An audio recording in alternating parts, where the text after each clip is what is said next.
En fait, dans la réalité, l'imposition des entreprises qui est affichée à 33,3% est en fait beaucoup inférieure. Il y a d'abord plusieurs taux.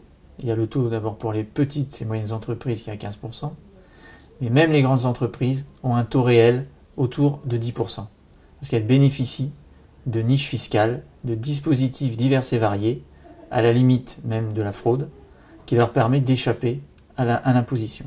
Énormément d'entreprises transnationales utilisent les différences de législation fiscale entre les pays pour payer très peu d'impôts, et ça c'est des pertes de dizaines de milliards d'euros pour chaque pays. D'abord, les entreprises ne contribuent pas énormément au budget de l'État, puisque l'impôt sur les sociétés, ça représente un quart du budget de l'État, de tout ce que l'État collecte pour son fonctionnement.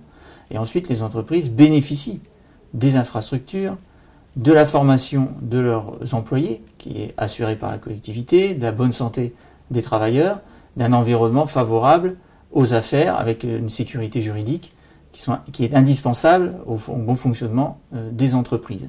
En plus, ce qui est paradoxal, c'est que les petites entreprises sont les plus imposées, alors même que c'est elles qui créent le plus d'emplois et qui permettent le développement économique des territoires.